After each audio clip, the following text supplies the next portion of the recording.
Get all the socials in. Yeah. There we go. So we just got a little. Being very loud. Yeah. What's wrong with being loud? Nothing unless you can give feedback on the mic, then that might be a problem. Well,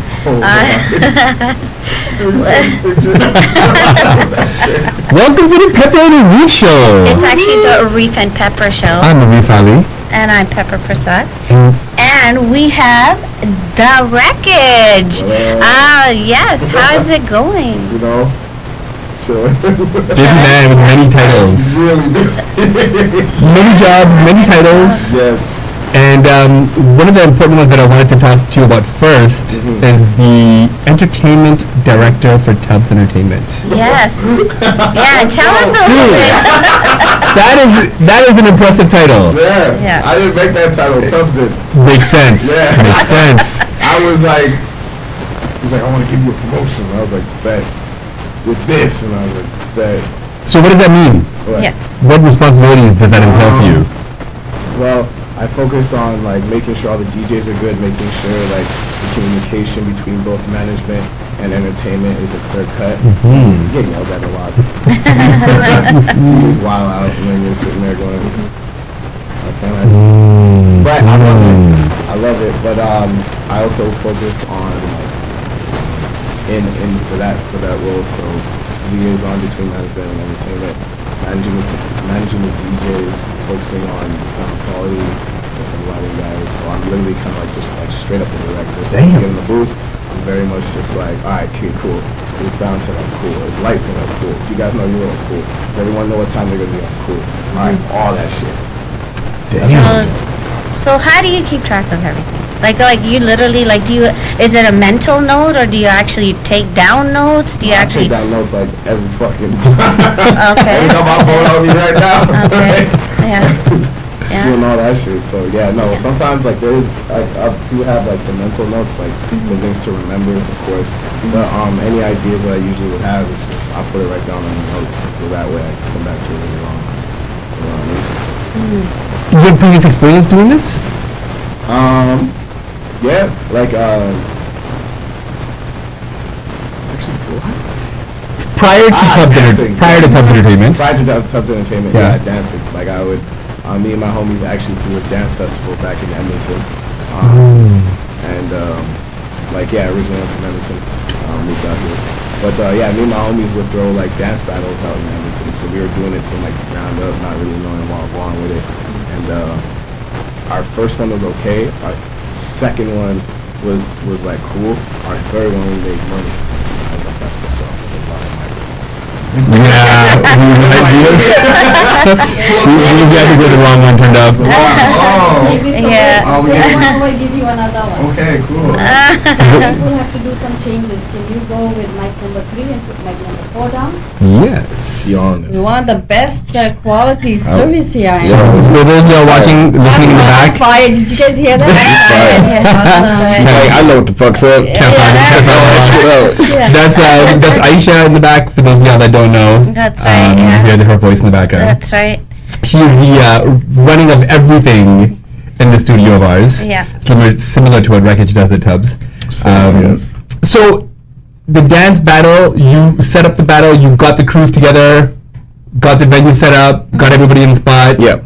And danced. And that dance is an understatement. So it's not much different than what you do now. A little bit. Because I always see you grabbing the mic. Yeah, for that shit, like I like MCing, and my version of MCing is like I just sing or ad lib on so people, because this is how I see it. Is you have a song, like everyone has a song that they like, respectfully, like everyone has a song. But as soon as you hear it and you hear another person singing, you're gonna automatically start fucking singing. Yes. I'm just this guy that helps you start singing, because when I start singing, everyone else starts singing, and after that it's like a vibe, because then it's just like, what the fuck is up? And they're like, woo! And you're like, yeah, and you're like, oh, and it's great. So I'm that dude that goes, woo, just punches you right in the kidney. Oh, wow. Oh, my bad. Yeah, I mean, we're going to need to have a beeping and like, That was my bad. She told me, Pepper said, hey, listen, we got to keep this super clean, so I apologize. Don't take it back on them. Take it on me. We had Wreckage on High Phrase a few months back. Yeah. And High Phrase is a free-for-all. Yeah. So we used to kind of just going in. Well, I mean, I think most majority of like the out there is a free for all. So you know what? All love Wreckage. I know that it's okay. You know what? Viewers' discretion, right? Like I mean, we do have it happens every now and then. Yeah, we're human. But going forward, I got you.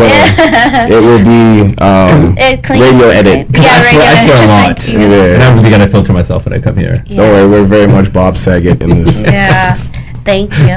I got you. R.I.P. Bob Saget. Oh, respectfully. It's not a good one. I liked him too. I was like, man, I was surprised once I actually see him off as like the Full House dad when he was not that actor, and I saw his comedy special. I was like, yo, man, He's a wild man. Like I was like, man, he's got the dirtiest comedy. He was like, I was like, man, he's that cool white dad that you're like, man. So sad how he passed away. Yo. Like Did you hear the actual cause of death? Ooh. Yeah. So sad. Crazy. Yeah, I mean, he fell, hit his head. Oh, damn. Yeah, you have multiple skull fractures. Oh. Yeah, it's nuts. In the hotel room. And instead of going to the doctor, he went to sleep. Yeah. And when you have a head injury, you should not go to sleep. So he did not take it serious. Yeah, he didn't get up. Yeah. R.I.P. Bob Saget. That one Yeah. sucked. Yeah. So now, Wreckage, tell us a little bit more. So you're the Tubbs. What was your title? It's a very long title. Entertainment director of Tubbs Entertainment. Okay. So tell us a little bit of how do you mentor? Like what? Like so you're the resident head DJ. Yeah. For Cabana. Yeah. And for Tubbs. Yeah. Right. Yeah. And you do other things as well. So That's correct. tell us a little bit about your residencies. Like Cabana, when I look at it in the city, Cabana would be my first official residency. I was more of like the guest DJ around because I wanted to bounce around a lot. So I went and did Republic, Studio, Calabash. What else? We got Belmont, Hotel Belmont, Aura. I was at Aura a lot. I DJ'd Aura a lot, bar none. And then did a dance show at Venue. So I kind of did. I was kind of like everywhere in that nightlife scene for that. But like I would say Cabana was actually my first official residency in Vancouver. When I originally started DJing, which was back in Edmonton, my first official residency was actually this place called, what was it? Rumors nightclub. Yes. That was my first official residency because I was with my big homie DJ TNT because he's the first guy who taught me actually how to DJ. So he was your mentor. Oh yeah, that's my big homie. Shout out DJ TNT all the way in New Jersey, Wagwan. That's a decent hip hop base in Edmonton. Surprisingly. I am surprised to hear that. So Yeah. tell us a little bit about that, like about living in Edmonton and the transition from Edmonton to here. Because I feel like, I mean, these are, you know what, everything that we say here today, these are our own opinions, our own thoughts, take it or leave it. It's not for everybody, just to put it out there. No, but I just feel like Alberta is a bit racist. I'm talking about.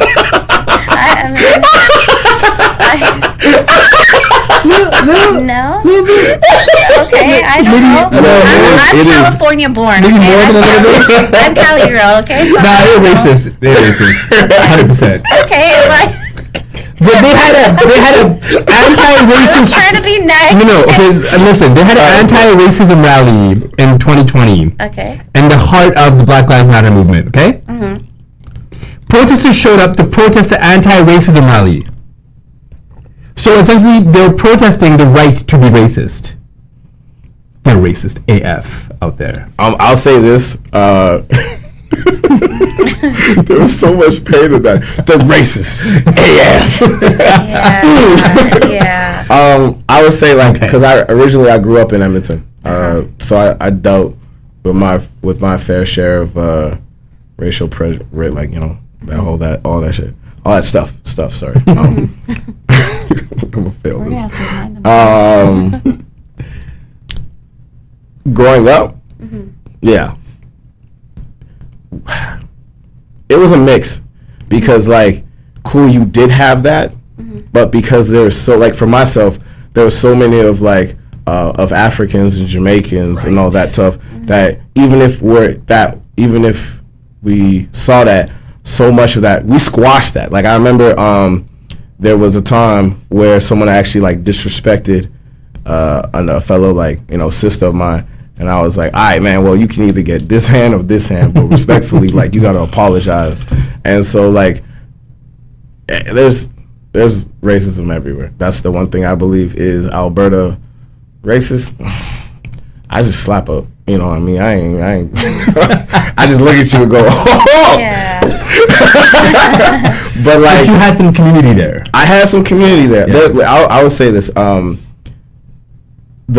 the amount of African Canadians and like African Canadians, Caribbean Canadians in Edmonton versus Vancouver. Edmonton, there was a lot. There was a lot that after a while, like, you had different ethnicities, like Ethiopians would only kick it with the Ethiopians. Right. And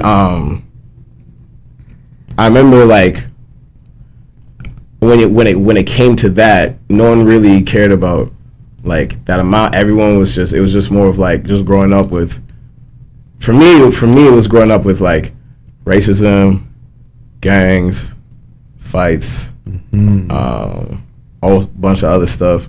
But, like, for us, we didn't, like, I would generally say we're more worried about, like, gangs coming in and effing up things than some dude who was like, I don't like this. It's simple. If you don't like something, that's fine, bounce. But if you come and disrespect me to my face because how I appear, you have now given me permission to.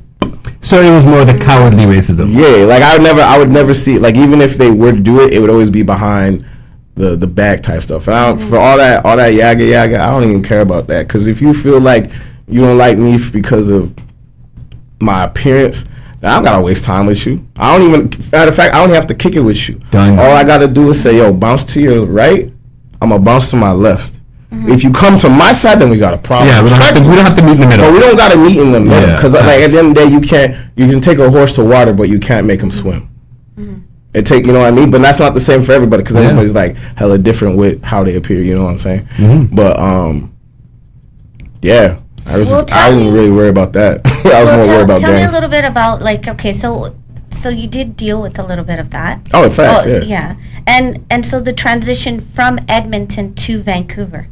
Oh man, that was great too, because me growing up in Edmonton, I always kind of sat there and I was like, what? I want to do more. I want to see more.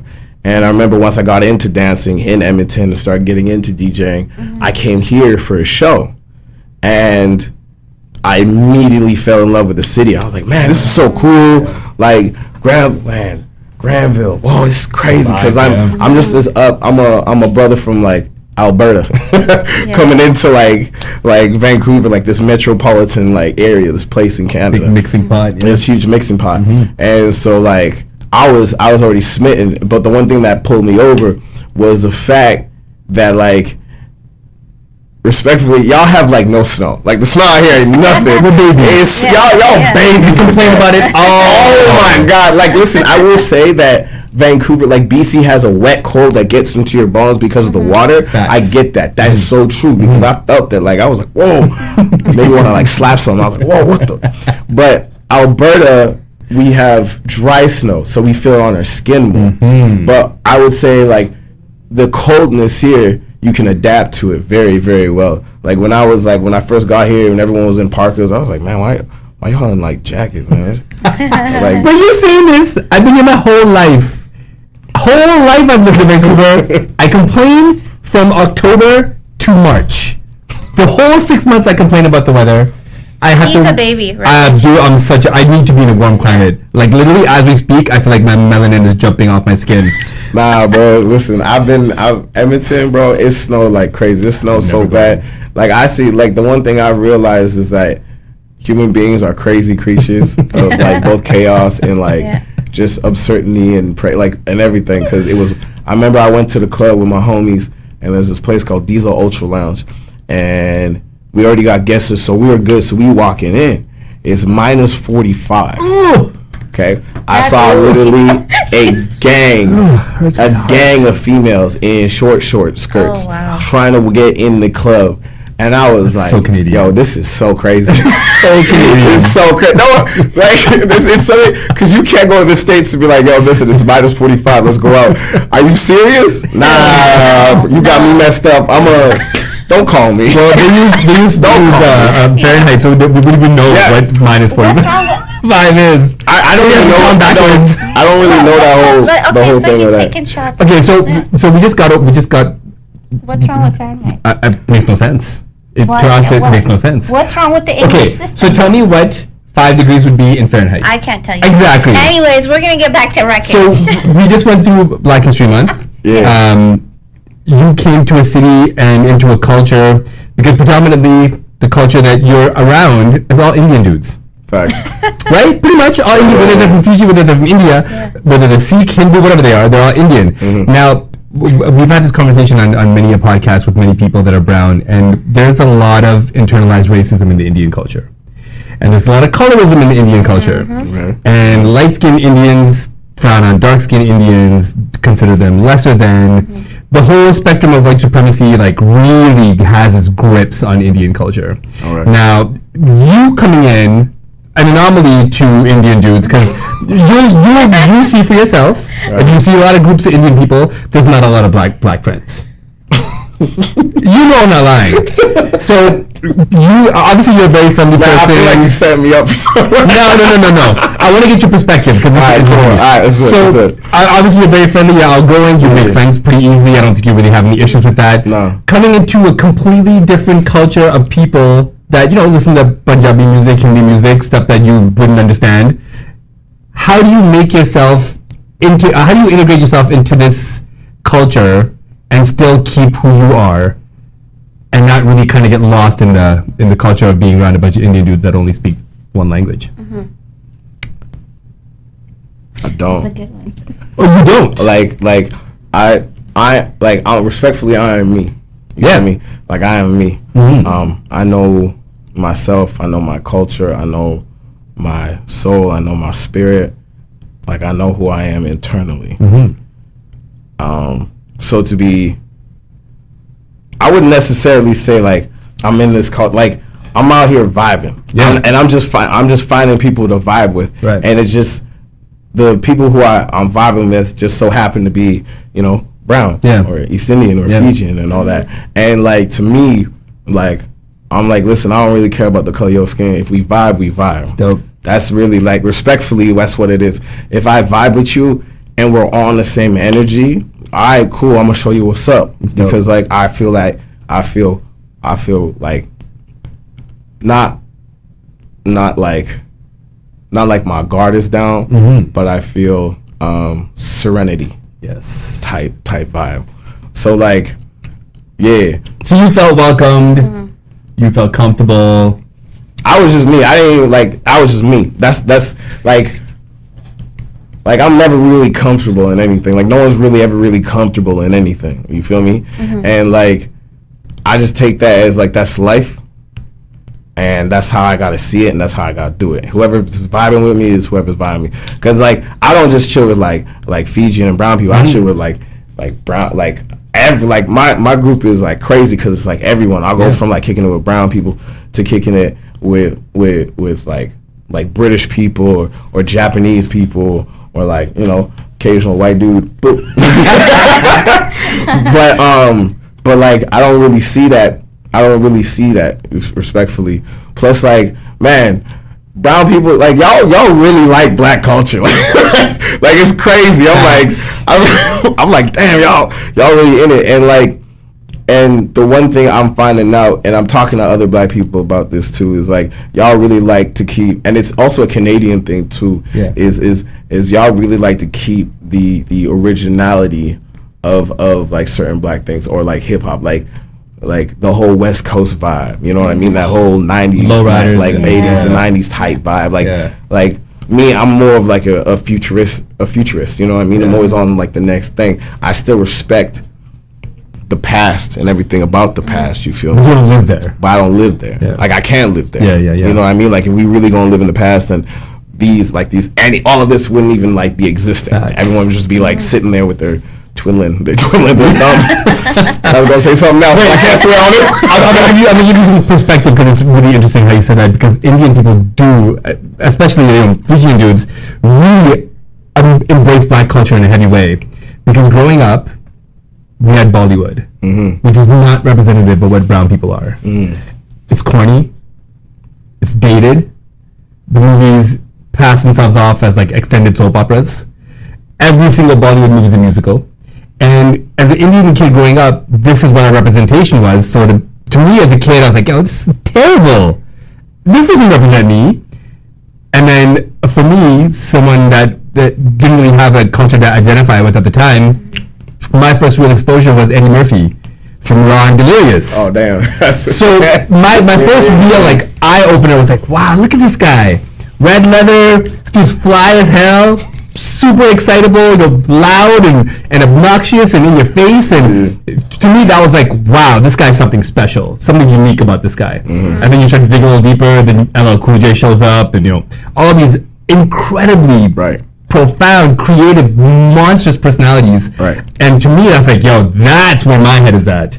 That's what moves me. And I think for a lot of Fijians, when you talk to, whether they're Fijian, Indian, when you ask them the same kind of question, why is black culture relevant to you? Is because growing up, the version of culture that we saw of ourselves was corny.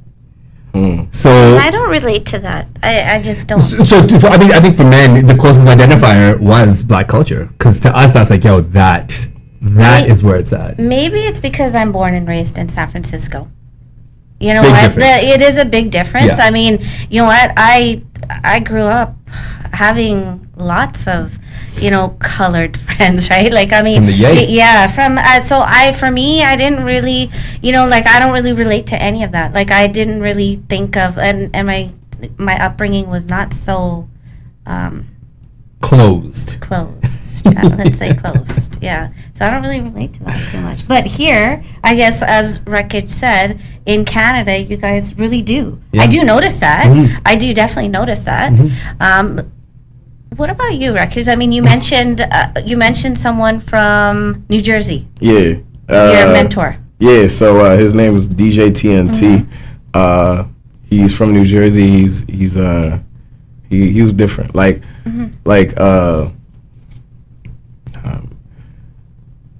don't even know, cause like I remember like when I was like still dancing, I was dancing heavy, and I remember me and my homies did a show, and we showed two different styles of dance. We showed hip hop and then we showed crump, but crump was so new and was such a baby that people didn't really understand it, and after a while, like, and this is like a good clique of my homies, but after a while we were like, all right, we don't want to dance no more. What do we want to do? And everyone chose different things. Like we literally I remember we got in a circle and we're like, man, crazy, man. And one of my homies, like, and this is one of my close homies, and he was from Salt Lake City, Utah. His name is Arnez. But back when we was dancing, he went by Havoc, and he was like, I'm gonna be a rapper. And I was like, yo, okay, that's what's up. And another homie was like, all right, I'm gonna be a professional skateboarder.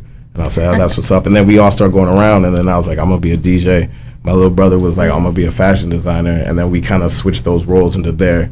And not until I bought my own equipment, I was like, yo, can someone teach me how to DJ? And I remember meeting one of my little brother's friends, and she introduced me to her father, which was DJ TNT. And I broke down, like, and he asked me, I remember, he's like, why do you want to learn how to DJ? And this was me meeting him the first time. He's like this big, dread-headed, long dude with glasses on, and like, and he looked at me. He's like, "Why do you want to DJ? What makes you want to DJ? Like, why?" And I was like, "To be honest, I want to take people on a trip. Like, I want to be like this conductor of like a musical. Super sorry. I'm sorry. Sometimes it's hard. I apologize. I'm super sorry. All good. This conductor of music. I want to literally take people on a trip. Me dancing so much and understanding the different levels and theories of music, from understanding that this is an 808, but this how he's talking here is musical as well. Like being able to kind of like almost like see music. I wanted to take people on a trip. I remember telling him that, and he looked me dead in my eye, and he was like, all right, next Wednesday, 7 o'clock, be at my house. I'll come to your house. You have a full setup? I was like, yeah. I'll teach you. I said, okay. And he came through, and from that moment, like he taught me realism. He taught me the art of DJing. He taught me like how to be a business person as a DJ. He was literally like my mentor, and I wouldn't actually be DJing if it wasn't for him. So how do you find the vibe? I mean, obviously he's from New Jersey, so the vibe is on fire there. Well, originally he's from Jamaica, but he moved to New Jersey. So like he still had like, I know when I talk to a couple of brothers and sisters back in the States, and the one thing I'm realizing so much is the difference between African Canadians and African Americans, and is that like the African Americans actually don't know their background. You know what I mean? They don't know their ancestry because of everything that happened. To where it's like, I know I can look at an African American and say, "Oh, that you're Ethiopian, you're Nigerian, but they'd be like, "Oh, bro, my name is Jamal," like respectfully. I'm like, all right, cool. No, for real. Yeah, where African Canadians, our parents came from Africa, came here, so they understand, like they know their backstory, their culture, their heritage, and to see both sides is crazy. So your ancestry came from Africa to here. Yeah. Where in Africa? I'm originally from Ghana. My mom and dad are from 2 different tribes.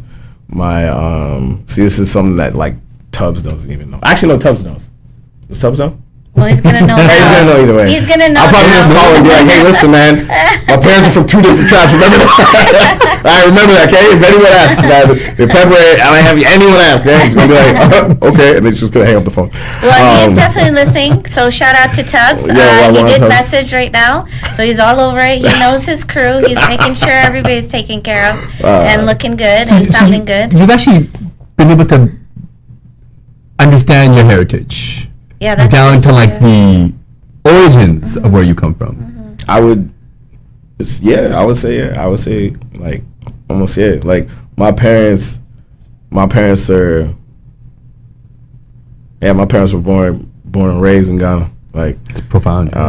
They came out. My dad came out here because he wanted to like build a life with my mom's. And I remember my dad went to the States first. He told me he went to New York first, but he didn't like how it was there. He's like, I don't even like it. Like, he just wanted to drive a Cadillac. Once he drove a Cadillac, he's like, I'm out. But they went from the States to Canada, and my parents just liked it. They're like, we're gonna stay here. So like, they would show us stuff. They would teach us stuff. You know what I mean? Like they would speak the language, and it was just it's different. It was different. So like, I understand. I don't know like all of my culture, all of my heritage. No one's perfect. You know what I mean? But I know and understand a good amount to where I feel like I'm comfortable. It's valuable, man. Yeah. Really, really valuable. Yeah. It is huge. Yeah. I want to know more about this tribe. Like 2 different tribes. Oh, yeah. So my mom, my dad, no, hold on. Yeah. So my dad is Ashanti and my mom is a Chim. And those are 2 different tribes. There's always, in Africa, there's always small villages and different tribes, and people are always from different tribes and stuff like that. So, have you had a chance to venture back to the motherland? Haven't had a chance yet. Is that on the? It's on. The goals? Yeah. My mom, she building my mom. Both my mom and my dad, they building the house down there. It's crazy because any ethnicity that you talk to, like more of like my generation going back, you talk to all their parents. Yeah, we building the house. Yeah, we got the money now. We building the house. Don't even worry. See that land there? That's gonna cost $100 Canadian. We gonna get that land and pay $400 Canadian. That's $4 million for y'all. We gonna get like 6 bathrooms. Like we gonna have 7 kitchens. Why not? Boom, a house. Like every So that's Everyone gonna I be talk your to. vacation Isn't that the dream though? No, Like, but I feel like I that's a dream. man, if I had the money, I would want to build a house in Fiji as well, and just Oh, be facts. beachfront and sunny year round, and not Oh, complain Airbnb. about the cold. I would Airbnb it like crazy. If I had like a house in Ghana and I had a house in Fiji, I'll never show up. I'm just gonna Airbnb it. Like maybe I'll just show up randomly and be like, oh, house health inspection, get out. Do you find being a creative helps you be a part of many different groups? Yeah. Yeah. Yes. Yeah. Yeah. Actually, yeah. I feel like it does because, like, at the end of the day, everything right now, or everything's a melting pot. Like when you look at hip hop has taken so many different ideas from different cultures from around the world and literally just put it into a gumbo pot and said, boom, this is hip hop. Yeah. So it's the same thing with everybody else. Like everyone takes something from other cultures because they identify with it, or they feel like it holds a special place in their heart or their soul. Whatever you believe in. Yeah. And like I've just been able to kick it around a lot of different cultures, different groups, different people to see like their perspective and how they view things. You know what I mean? And I feel like it's crazy. But yeah, being a creative does help me with that for sure. Yeah. What makes you want to try everything? Because like Because in reality, you've dabbled in like a lot of different art forms. Yeah. I remember I was in school and I had this teacher. Growing up, I was such a bad kid. Like I was a good kid, but I was such a bad kid. And I remember a lot of the teachers didn't like have like love or respect for me. Like they didn't really care. And I remember I met two teachers. Actually, no, three teachers.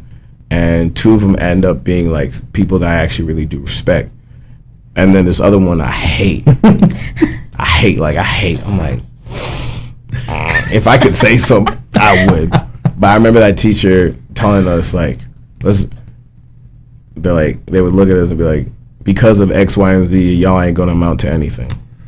Or like, you can't get this because of that. You can't do this because of that. And I was just like, all right, cool, bet.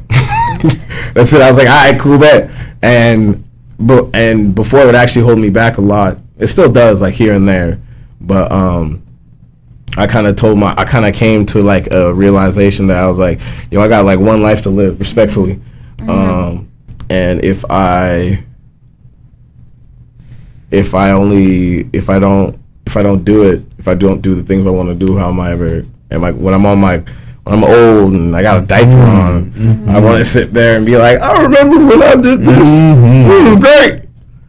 I don't know why I didn't do that. Should have done that. But I remember what I did. Like I want to do that, and it's both good and bad. You know what I mean? Like sometimes I'll try to do everything, and even Tubbs will be like, I need you to calm down.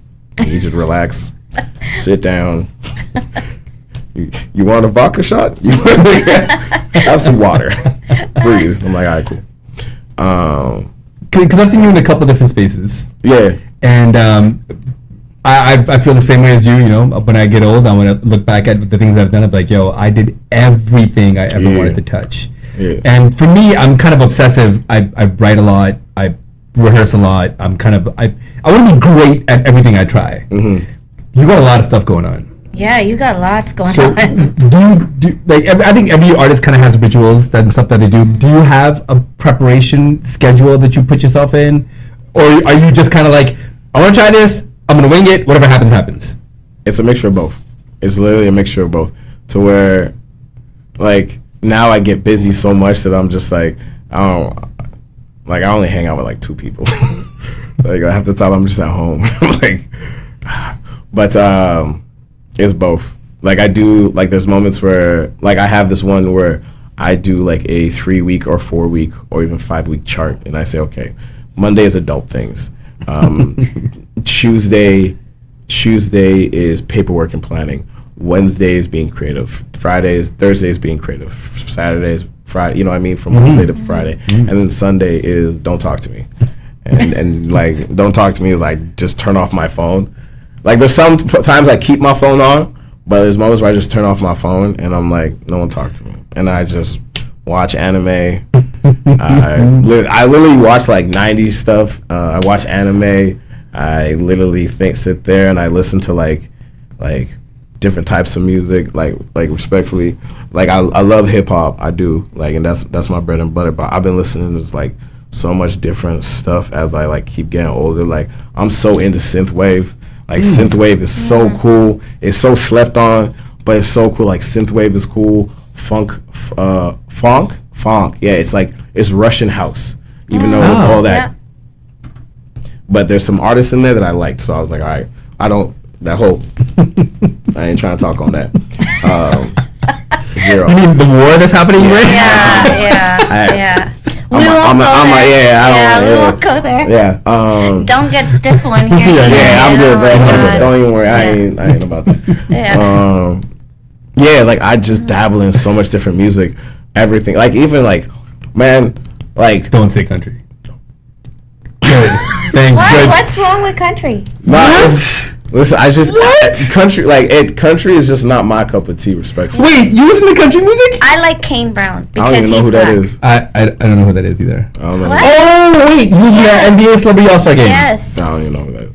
Yeah. Kane But Brown. forget the fact that he's got brown That's the skin. only reason. You like the music? There's no way. It's okay. I mean, I don't really listen to it, but I mean, I do. She hurts my heart. I don't really listen to Well, I mean, I listen to my it. heart. So you give it a chance because I do. because he's brown skinned. Yeah. That's kind of dope. Yeah, I do. I give it a chance, and I'm going to support him country because music's I mean, some of it can be, yes, but it's also telling a story. It's also telling a story. So everything tells a story. Everything does. Yes, everything Woke does. up quick at about noon. That's a great story. Okay, so here's me. I remember when you called me Big Pop. Oh my gosh. Okay, so now this is what it's hard for me to understand because my music taste is very closed. Yeah. Hip hop, R&B, jazz, some blues and funk here and there. Yeah. Now, when you get to the house, No country. yeah, no. Now, when you get to the house music, this is what always throws me off because the BPMs are hella high. Man. But wait, that's not it. Yeah, There's this thing that happens in house music. Now, tell me if I'm wrong, because I obviously haven't heard much. Yeah. But this is really big in Vegas, the Vegas clubs. Yeah. Every single track has the same break. Same build up, same break. They all go like this. And then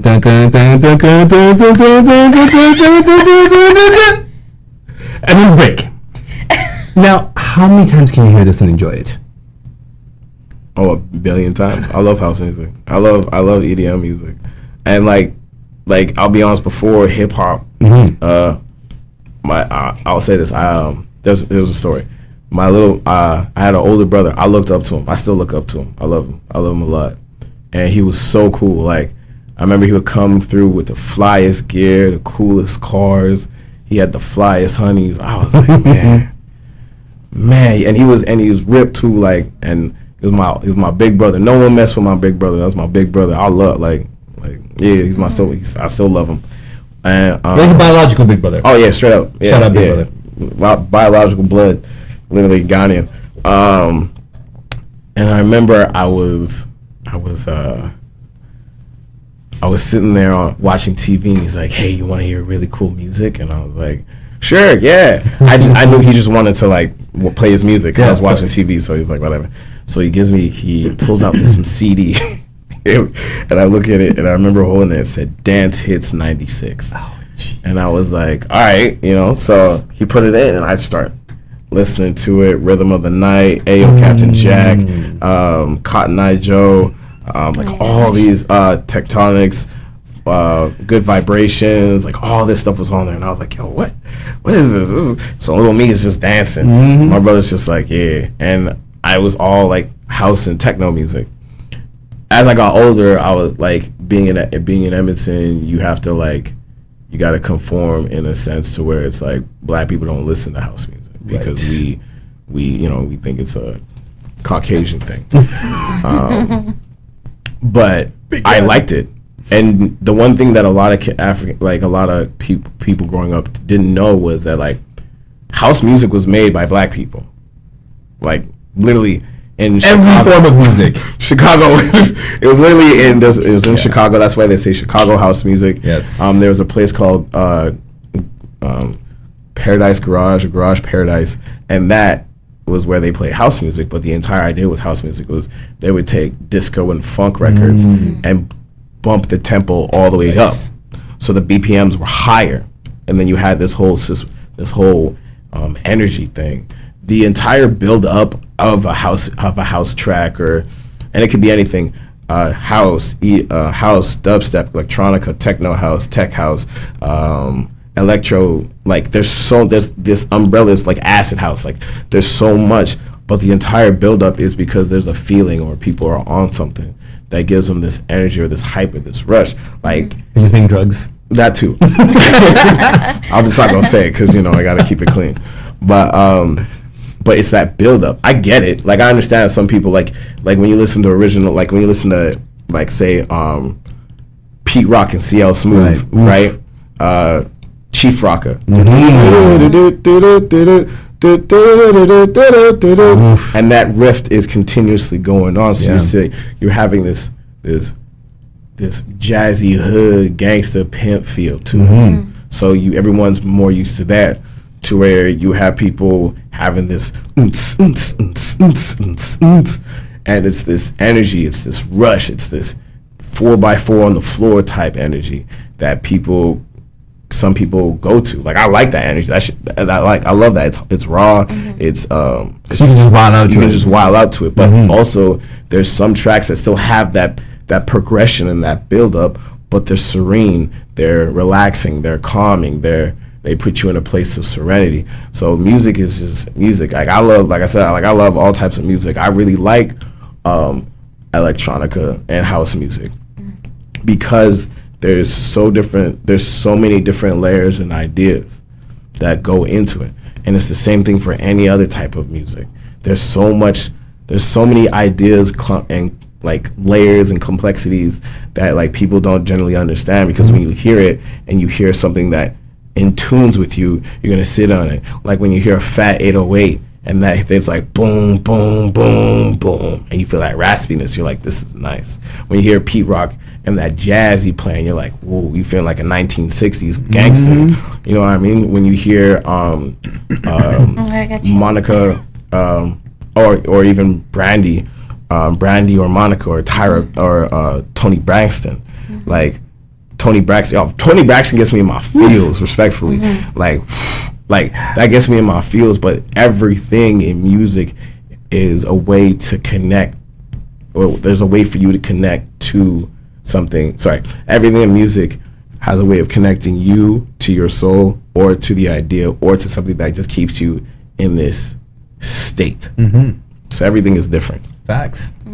I don't think there's any other thing that exists out there where you can talk about a song that you love and not remember the first time you heard it. Facts. Or a great moment associated with that song.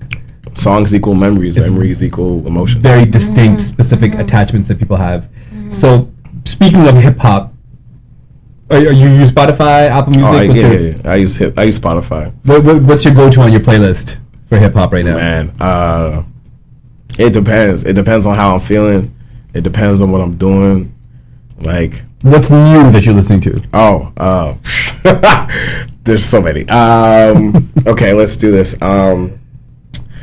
City of Gods, Fabio Foreign, Kanye West, and Alicia Keys. Beautiful. Nice. Like, to hear Alicia Keys again, and like, you know what I mean? Yeah. Like, and she kills it. And then you have Fabio Foreign hitting you with that whole drill vibe. Yeah. And Kanye and Yeezy is just doing Yeezy. That's it. There's like one part of the song where he's like, Fabio, I feel like this is the feature of the year. And I was like, yeah, all right, cool. No one loves Ye more than Ye.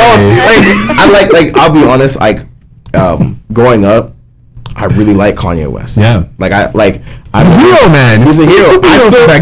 I like what's going on with Ye now. I'm like, it's whatever, because I understand it.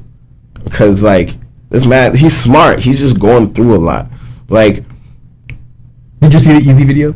I haven't watched it yet. I'm waiting. This is the thing. I don't like to watch stuff that only give out like 1 or 2 episodes because I want to binge the entire thing and enjoy the full experience. Like there's so many TV shows and animes that I need to watch, but I'm literally waiting until they're done. Oh no, I mean the game and Kanye song, Easy. Oh yeah. Have you seen the video? Game's verse is harder than Kanye's verse. Have you seen the video? No. Like it's a music video? Yeah. Oh, that's the with. I haven't watched it yet, but I know about that. And I just generally feel like I haven't watched it. I feel like I'm gonna watch it. Some dangerous stuff. I'm gonna watch it, but there's 2 things I'm gonna say. 1, art is subjective. Yes. And 2, easy, let it go. So, okay, it's interesting that you say that because I had this conversation with Angeline from No Ties. Yeah. Super brilliant human. And Kanye is in a weird place where he is trying, I don't want to say trying to bring harm, but almost reinforcing bringing harm to Pete Davidson, which in turn brings a whole bunch of drama to Kim Kardashian. And in this video, it's a claymation video, but he's murdering Pete Davidson. That's lit. But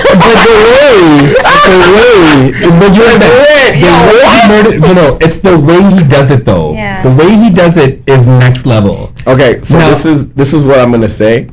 With this, okay, I understand Kanye about Kim because when you really, really like someone, like Kanye literally went to, like I remember I saw a video and it was on the Kardashians. I saw one video. I don't watch Kardashians, like respectfully, Same.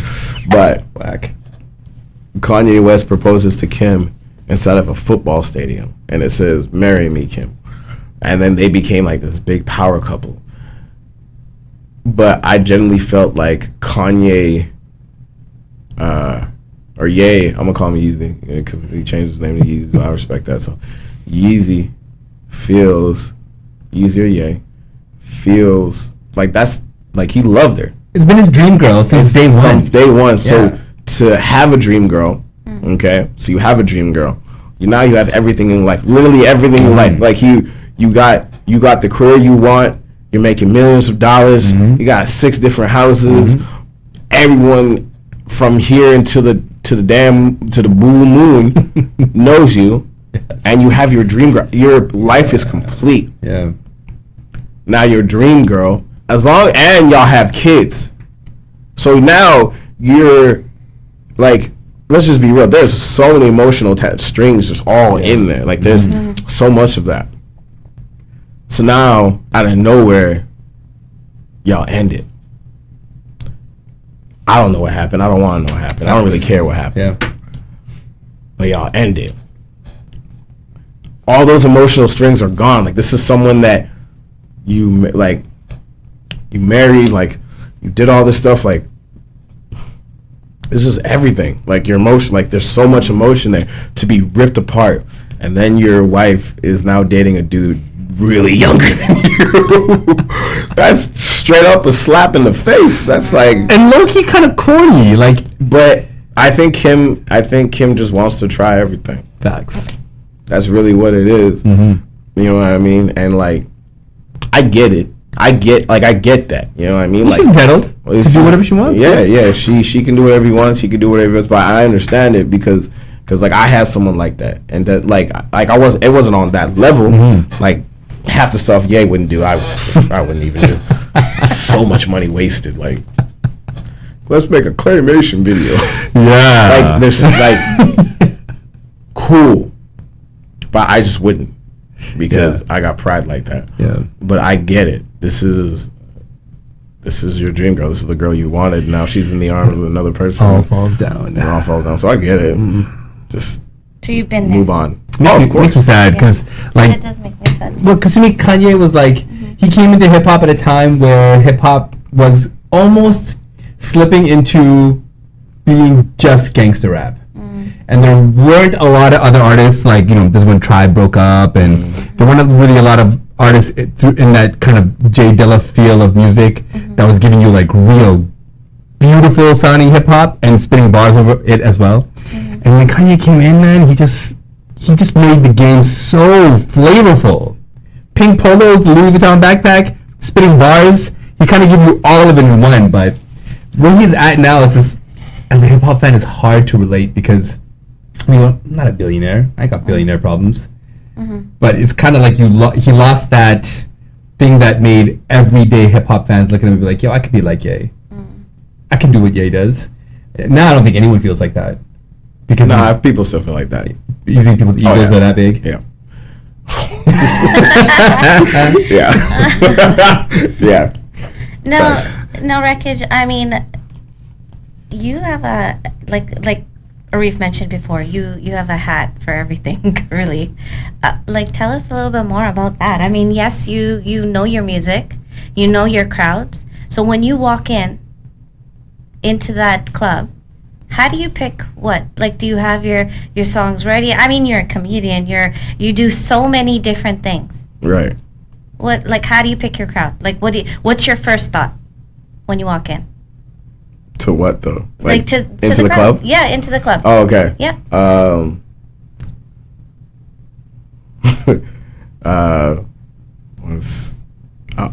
Like, do I don't you know. wa- I do you just watch kind of like when I walk into a room and it's bumping, I'm like, okay, I kind of just analyze. Like I'm a overthinker. I'm an analyzer. I analyze way too much to a point where I have multiple people being like, "Hey, bro, relax." You hide it really well. Oh yeah, because like I saw it here. There's moments where like for example, Tubbs and Fonda have known me for a good amount of time, to where like my homie Fonda, she can like look at me and be like, "Hey," or even one of my blood brother. His name is it's funny, but his name is Michael Brown. He's a ginger white dude. But me and him have such a connection. Like that dude has been through the mud with me. He's been through like the hood with me. He's been through so much stuff with me. He's helped me be logical when I couldn't be logical. So like me and him share like a special connection. You But need like, those people, man. but like he can literally look at me once and be like, "All right, what's wrong? What's going on? Like, how can I help you?" And so those are the people, like once you like see who I am, they're like, okay, even if you don't think I'm like analyzing, I'm analyzing. And you could tell like there's certain things I do that you can be like, all right, cool. Oh, okay. So, But, so like, you're an overthinker. Facts. Okay. So, do you deal with? I mean, have you ever dealt with any mental health? Yeah, I'm not perfect. Yeah, I got ADHD. Yeah. Like, I got ADHD. I've been through the mud. Like, yeah. How I deal with it is like before, you know what I mean? Like, in my culture, like, you know, black men don't talk about it. We just keep it Depression in. doesn't exist. Yeah. Are you sad? Get up. We gotta go make this paper. Get up. Come on, you can't be sad. Like, I mean, it Yes. happens in a lot of cultures. no, for sure. Most brown skin people Yeah. go through this. Yeah, no, for sure. Because I've talked to a couple, and I'm like, yo, bro. Like, the one thing I've understood now, and it's thanks to this pandemic, is it is okay to acknowledge your feelings. Facts. Nice. Like cool. I'm a big black dude. I can acknowledge my feelings just as like another big brown dude can acknowledge his feelings. Like, your feelings are valid. Your feelings are you, and how you feel is how you feel. Like, cool. We growing up to where we got to be like, boys got to be men, so you can't really cry. You got to be like, if you see another dude crying, you immediately are like, don't cry. Get over it. Get over it. But you're allowed to feel how you feel because you are a human. Dude, that's important, man. It's important for younger people to hear you say that Exactly. and see you say it, Yeah. because they can actually put themselves in that situation. Like, to me, getting on stage is second nature. I feel nothing but excitement and nothing but joy. Being an overthinker can prevent that big time. Now, in a club, it's a little different. You can kind of get lost in the crowd. You can kind of disappear. But stand-up is a different beast. Yeah, stand-up is so different. Stand-up is all eyes on you, pin drop silence, and it's your job to navigate that silence and turn it into joy for complete strangers. Yeah. Now, as an overthinker, where do you stop that so that you can actually be on stage and be your best self? I like being on stage. I generally like I like the attention. I like the eyes on me. I like to be the maestro. So when I'm in that space, my overthinking changes to analyzation, consumption, and conclusion. Yeah, analyzation, consumption, conclusion. And I look at it as like, okay, cool, I'm here. Like, okay, let's split it in half. MCing, actually, we'll do this: DJing and being a comedian. So DJing, all right, cool, I'm DJing. Are they liking the music? Okay, who's not liking the music? Maybe they're not liking the music. All right, I gotta look around. Girls are dancing. That's a good thing. Okay, if girls are dancing, I can look over here. Those girls are dancing. So they like this vibe. So I'm gonna keep this vibe. I'm keeping this going. There's a guy going over there. Maybe play some more hard stuff so that way he gets more return. Okay, cool. I'm analyzing. I'm kind of like playing chess when I'm DJing. Right. To where being a comedian, and this is something that's new. Like I'll be honest. Like I remember when you talked about Eddie Murphy. Man, I've watched so many comedy shows, from Eddie Murphy's Delirious to Richard Pryor, to going all the way up to when P. Diddy literally made this thing called Bad Boys, Kings of Comedy. Yeah, Yes. Great. Literally the kings of comedy, the queens of comedy. Yeah. Like I've watched so much comedy. I just don't tell anyone because like I'm like, but like I took being a comedian as the same thing being an MC. So let's talk about MCing. To where when I'm MCing, okay, cool. People are vibing. They're vibing. They're liking what we're like. The music's playing. Okay, this person. Someone goes woo over there. Someone says happy birthday. Okay, cool. I'm gonna join in. Happy birthday. They're like, oh, the music went off and they said happy birthday to you. I'm communicating. So you gotta be a watcher. So I'm a watcher. I'm an analyzer. So it's the same thing with being a comedian. Okay, cool. I'm gonna do something weird and see what kind of reaction I get. Okay, cool. All right, I'm gonna say something hood and see what kind of reaction I get. Okay, cool. All right, I'm gonna say something that's related to anime. Okay, that didn't work because that's not that crowd. Okay, so it's very much I'm analyzing. Do you feel like there's an expectation from you when you're on stage that people want to see something specific because of what you look like, what you sound like? Yeah. Yeah, but I don't care. Because one thing I find, I'm me. Like, yeah, one thing I find about you, you kind of buck stereotypes, right? Yeah. Like anime, I mean, that in itself there's really not a huge black audience in anime. Oh, there is. It's growing. It's big. It's not as big, but it's man, you should. Anime is huge. Yeah. Like Yeah, it's massive. black anime is crazy big. I like it. It's super cool. Anime itself is a beautiful thing too, because of the fact that like I like being a creative. I like seeing fantasies. I like seeing different types of realities. Like I literally believe in the multiverse theory. I generally believe in that. Facts. You know what I mean? If someone's like it doesn't exist, whatever. I like to believe it does. I don't care. It's pretty much proven that it exists. Yeah. And so when I look at anime and I see people's perspectives, I'm like, this is a completely different world. I'm in a completely different world right now. This is super cool. And some vibrate with me and some don't. And that's and the links that animators will go to in anime is crazy. They could take something so basic and break it down into such a creative and logical way. You're just like, that could work. That could potentially work. If I do it a certain, it works. So, anime is cool. Plus, like, I just generally like the fact that it takes you to another reality, because, like, you know, everyone's different. Like, no one had a perfect life. Even like the richest man could be the most depressing person in the world. The most depressing person can be and the poorest person can be the happiest person in the world. So everybody wants to escape. That's what being a creative is about. I'm helping people escape reality for the time being. You know, you got to go back to it and be like, oh, I'm an adult. Don't do it. We don't do adulting over here. Yeah. So I know you got to get up out of here. Yeah. I just want to shoot a couple quick questions at you before we get out of here. You have one opportunity to see one stand-up comic. Who you choose? Dead or alive? Oh, wow. Bernie Mac. Ooh. Bernie Mac. Oh, Bernie Mac. I would like. Bernie, man, I would love to see. He's Bernie. getting. Yeah. Yeah. He's like, this is me. Underrated, one of the gods of he's- comedy for sure. He is such like the gods to me for that era will still be Steven, Cedric the Entertainer, Bernie Mac, Steve Harvey, DL Hughley, and also like he's not really part of that group, but I still throw him in there. What was his name? Damn, I don't remember. None of you guys have mentioned Arsenio Hall. Why? Because his stand-up is good. I actually never watched Arsenio Hall. His stand-up is good. It's not like Patrice O'Neill, George Carlin. Like, these guys are masters. Arsenio's good.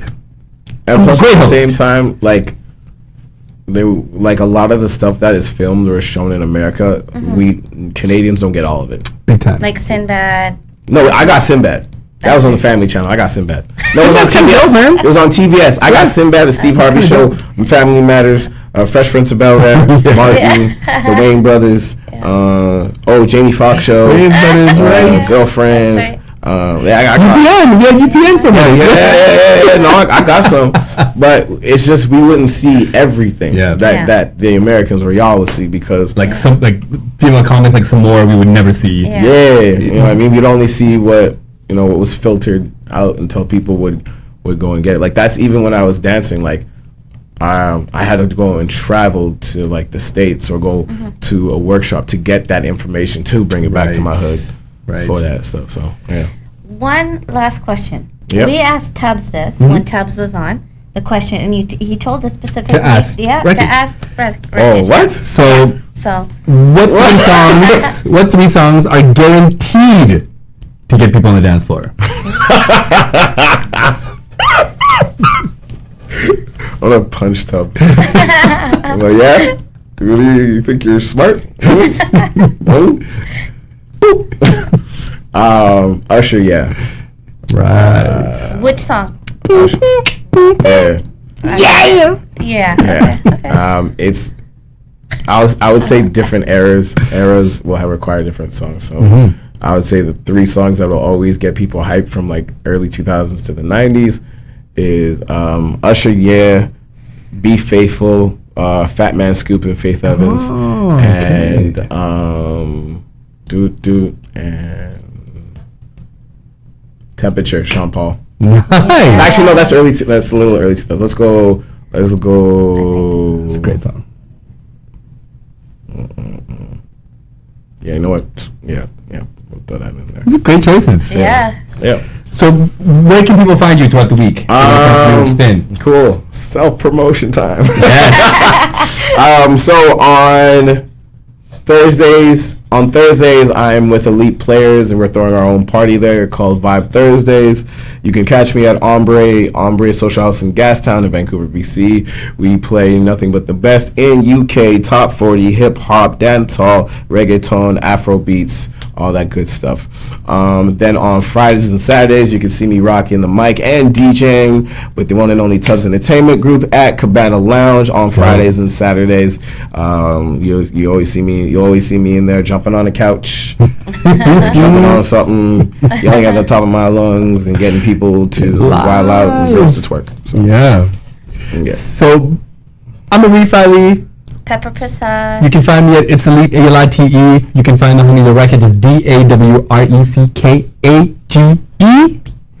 Radio Bula Musti, Shana TV, Dreams Asian TV, and just so you know, we are now open for sponsorship. Or anybody out there, businesses want to sponsor the Pepper and Arif show, you can hit either of us up on Instagram, and let's make sure that we get you views because we get views. Facts. Yeah, Facts. that's what we do. Peace out.